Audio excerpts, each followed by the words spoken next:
Assalamualaikum warahmatullahi wabarakatuh. Selamat pagi, salam sejahtera untuk kalian semua.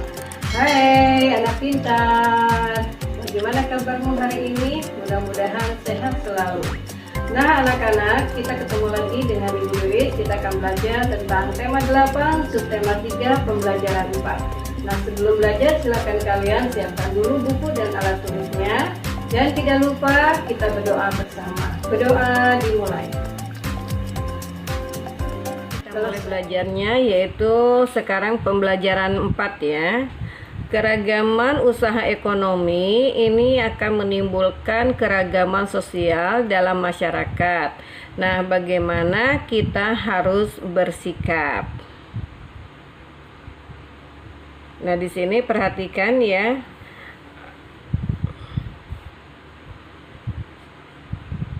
Bagaimana sikap pelaku usaha ekonomi dalam menjalin hubungan dengan persaingnya. Nah, di sini yaitu kita bersikapnya harus saling menghargai. Nah, kemudian di sini apakah terjalin sikap saling menghargai satu sama lain? Jawabannya iya. Terjalin sikap harus saling menghargai. Apakah di antara mereka saling bersaing dengan ketat hingga terjadi permusuhan? Tentunya tidak. Jadi tidak ada persaingan yang menimbulkan permusuhan. Yang ada adalah persaingan sehat atau persaingan dengan tetap menjunjung etika. Nah, kemudian di sini ada sikap pelaku usaha terhadap pesaingnya. Jadi, sikap tetap kita harus menghormati pesaing bukan untuk dimusuhi, tetapi pesaing dijadikan sebagai pemicu untuk selalu berkreasi lebih baik dan lebih inovatif, agar mampu memenangkan persaingan usaha dengan cara meningkatkan pelayanan dan meningkatkan kualitas produk. Nah, di sini ada bacaan yang berjudul menghargai kegiatan usaha ekonomi orang lain. Nah, kita baca ya. Kamu telah memahami kegiatan ekonomi yang berkembang di Indonesia. Setiap orang akan melakukan kegiatan ekonomi untuk memenuhi kebutuhan hidup. Ada yang menjadi petani, penjahit, pedagang, nelayan, pegawai swasta, pegawai negeri, tenaga medis, pengusaha, dan sebagainya. Nah, kegiatan ekonomi yang dilakukan setiap orang ini melibatkan orang lain.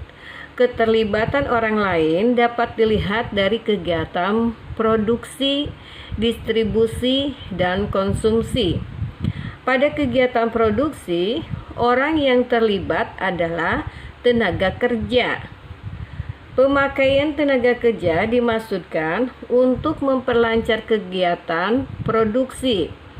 Tenaga kerja akan memperoleh balas jasa dari produsen berupa upah atau gaji dari produsen. Nah, selanjutnya barang hasil produksi akan disalurkan kepada konsumen atau masyarakat oleh distributor.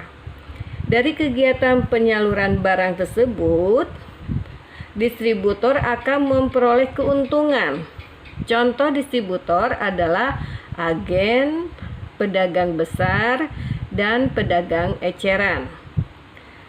Konsumen adalah pihak yang mengkonsumsi barang dan jasa untuk memenuhi kebutuhan hidupnya. Barang dan jasa diperoleh dari produsen secara langsung atau melalui perantara, yaitu distributor.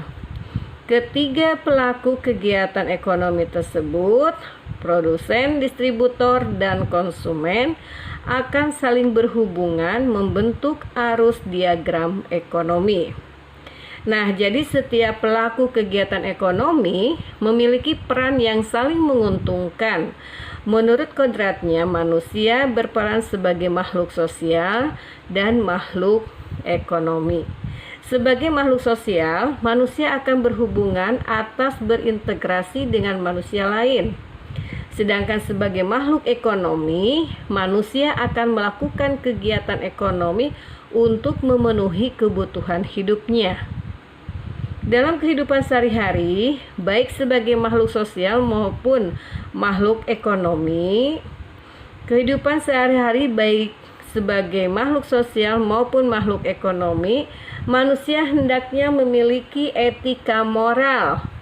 Dengan etika moral, manusia dapat menghargai setiap kegiatan ekonomi yang dilakukan oleh orang lain. Nah, misalnya di sini kita akan mengamati pakaian yang kita kenakan. Bagaimana produksi pakaian, dan untuk menghasilkan pakaian dibutuhkan waktu yang lama. Pada mulanya produsen pakaian membutuhkan bahan baku kain dan benang. Kain dapat diperoleh dari perusahaan pemintalan benang. Bahan baku benang berupa kapas yang dihasilkan dari perkebunan tanaman kapas. Nah, untuk menjadi benang, kapas dipintal terlebih dahulu. Benang ditenun di pabrik tenun hingga menjadi kain. Selanjutnya kain dapat dibuat pakaian oleh penjahit. Itulah proses panjang produksi pakaian. Nah, kamu sudah mengetahui bahwa banyak pihak terlibat dalam proses produksi pakaian. Ada petani tanaman kapas, kemudian pekerja pemintalan, penenunan, ya, penenun pakaian atau penenun kain, kemudian penjahit dan pengusaha garmen. Jadi setiap pelaku dalam proses produksi pakaian itu mempunyai peran penting. Begitu pula dalam proses produksi benda lain. Oleh karena itu, hendaknya kita perlu menghargai kegiatan usaha ekonomi orang lain. Nah, bagaimana cara menghargai kegiatan usaha ekonomi orang lain? Ya, di sini menumbuhkan persaingan usaha yang sehat dalam kegiatan perekonomian. Kemudian menghormati usaha ekonomi orang lain dengan tidak iri atas keberhasilannya. Kemudian menjunjung tinggi setiap jenis pekerjaan yang dilakukan orang lain. Dan meneladani keberhasilan orang lain dengan meniru sikap positif yang orang tersebut. Nah, dari informasi yang penting yang ada dalam bacaan tersebut, nanti bisa kalian tuliskan dalam diagram ini. Bagaimana menghargai kegiatan usaha ekonomi orang lain, ya. Bisa nanti kalian lihat di sini, yaitu menghargai kegiatan usaha ekonomi orang lain adalah menumbuhkan persaingan usaha yang sehat dalam kegiatan perekonomian. Kemudian menghormati usaha ekonomi orang lain dengan tidak iri atas keberhasilannya. Dan seterusnya, ya, tadi sudah disebutkan. Kalian tinggal pindahkan ke diagram yang tadi. Nah, jadi produksi pakaian ini melibatkan peran banyak pihak. Petani kapas, kemudian pemintal benang, pabrik tekstil, dan penjahit. Jadi setiap pihak memiliki peran penting, namun mereka juga mendapatkan keuntungan. Nah, identifikasikan nanti oleh kalian, ya, tentang peran dan keuntungan yang diperoleh petani kapas, kemudian pemintal benang, dan pabrik tekstil, ya. Nah, bisa nanti caranya yaitu dengan cara berdiskusi. Nanti hasilnya kalian tulis dalam bentuk tabel ini. Nah, contohnya di sini, ya. Nah, di sini contohnya misalnya jenis usaha petani kapas. Nah, perannya apa? Yaitu menyediakan ketersediaan bahan baku atau kapas. Kemudian apa sih keuntungan yang diperolehnya?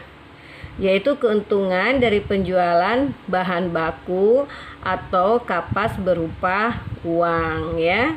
Kemudian di sini contohnya pemintal benang. Apa perannya? Yaitu sebagai pemintal benang. Kemudian yaitu dia mengolah bahan baku menjadi bahan setengah jadi, yaitu dari kapas menjadi benang. Kemudian apa keuntungan yang diperolehnya? Ya, keuntungannya adalah laba perusahaan atau keuntungan dari hasil penjualan bahan jadi atau kain ya. Kemudian di sini ada jenis usaha yaitu pemilik pabrik tekstil ya. Pabrik tekstil apa? Ya, misalnya perannya adalah mengolah bahan baku mentah atau benang menjadi bahan jadi yaitu kain ya. Kemudian keuntungannya laba perusahaan atau keuntungan dari hasil penjualan bahan jadi atau kain.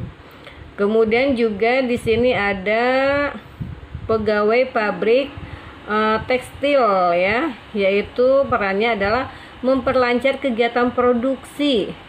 Nah, keuntungannya ini upah atau gaji dari produsen atau pemilik pabrik tekstil tersebut ya. Nah, kemudian jenis usaha yang terakhir di sini ada penjahit ya. Jadi perannya apa? Yaitu mengolah atau membuat kain menjadi pakaian. Kemudian keuntungan yang diperolehnya adalah keuntungan dari pemesan atau pembuatan dan penjualan pakaian ya. Nah, itu belajar hari ini Ibu cukupkan sampai di sini. Mudah-mudahan apa yang Ibu jelaskan kalian paham dan bermanfaat untuk kalian semua. Besok kita akan jumpa lagi dengan pelajaran yang lain. Assalamualaikum warahmatullahi wabarakatuh.